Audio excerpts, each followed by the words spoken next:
তারা ধর্ম ব্যবসায়ী ছিল। তারা ইসলামের এগেন্স্টে তাদের তিনটা দেবী ছিল, তিনজনই মহিলা দেবী, লাত, মানাত, উজ্জা। ধর্মের যে বিষয়টা আছে এটা অ্যাবসলিউট আপনার একটা ব্যক্তিগত বিশ্বাস, একটা আস্থার জায়গা। এটা আপনি প্রমাণ করতে পারবেন না, মানে কেউ প্রমাণ করতে পারবে না। এটা একটা একান্ত ব্যক্তিগত বিশ্বাসের বিষয়। আর রাষ্ট্র যে বিষয়টা, এটা হচ্ছে 100% প্র্যাকটিক্যাল। এখানে বিজ্ঞান, তো বিজ্ঞানের সাথে আপনার একটা স্বপ্ন কখনো মিলবে না, এটা একটা আলাদা পার্ট। তো যার জন্য অতীতে যারা এই ধর্ম বিশ্বাসকে রাজনীতিতে ব্যবহার করার চেষ্টা করেছে, তারা সবাই মারাত্মকভাবে পতনের শিকার হয়েছে। আপনি চিন্তা করেন যে আমরা ফেরাউনকে বলি, ফেরাউনের সমস্যা কি ছিল? সে ধর্মকে সে বলছে যে আমি খোদা। তার তো খোদা হওয়ার দরকার ছিল না। Ramesses the second, one of the greatest emperor in the world in all time. তো সর্বকালের সেরা একজন সম্রাট, 67 বছরের মতো তিনি রাজত্ব করেছেন এবং মিশরকে মানে তার মতো এরকম সুশৃঙ্খল করতে পারেন। তা সেই লোকটার মাথায় কি পোকা ঢুকে গেল, সে এখন আল্লাহ হবে, তার দরকার ছিল না।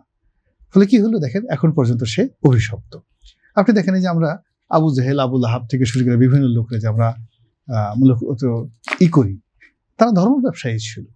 তারা ইসলামের এগেন্স্টে তাদের তিনটা দেবী ছিল, তিনজনই মহিলা দেবী, লাত, মানাত, উজ্জা।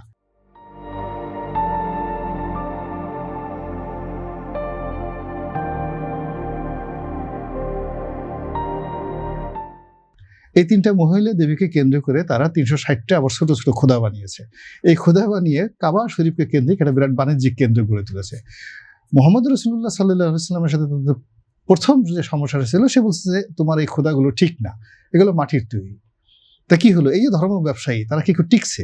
কেউ তো টিকে নাই, সবাই মরছে এবং সবাইকে অপমানিত হয়ে লাঞ্ছিত হয়ে সেখানে মরতে হয়েছে।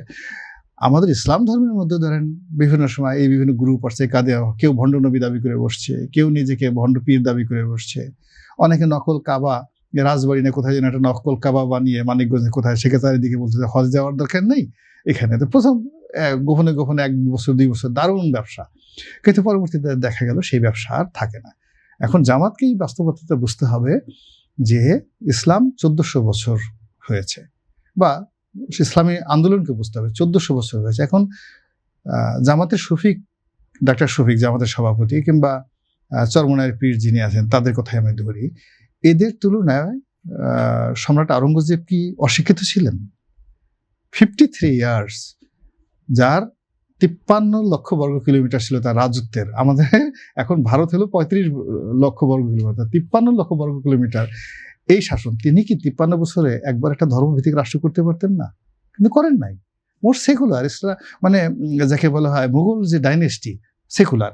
আচ্ছা, সুলতান সুলেমান আমরা এত দেখি, তিনি কি একটা ইসলামী রাষ্ট্র কায়েম করতে পারতেন না? বাদশাহ হারুন আর রশিদ, খলিফা আল মামুন, তারা কি পারতেন না? মোর সেকুলার একটা যাকে বলা হয় রাষ্ট্র ছিল। আপনি অবাক হয়ে যাবেন, আব্বাসীয় খেলাফতে টোটাল 11% ছিল মুসলমান, আর বাকি সব ছিল বিধর্মী। তো সেই 11% মুসলমানকে নিয়ে সেই বিরাট একটা সাম্রাজ্য আব্বাসীয় খেলাফতরা চালাতো, বিকজ সেখানে জাস্টিস ছিল। তারা যদি ওখানে এই হুজুরদের মতো সবারই বলতেন যে দাড়ি রাখো, টুপি মাথায় দাও, না তোমরা এখানে থাকতে পারবে না, তারপর শেষে এইটা করো, বোরখা, ওই কাজগুলো করো, তাহলে এই 450 বছর এই সাম্রাজ্য টিকতো না। তো রাজনীতিতে যারা অতীতে কেউ কখনো পারেনি, সেই জিনিসটা যদি বর্তমান জামানাতে এই বিজ্ঞানের যুগে এসে বলে যে আমরা পারবো, এর চাইতে নির্বোধ চিন্তা আমি মনে করি আর দ্বিতীয়টি হয় না।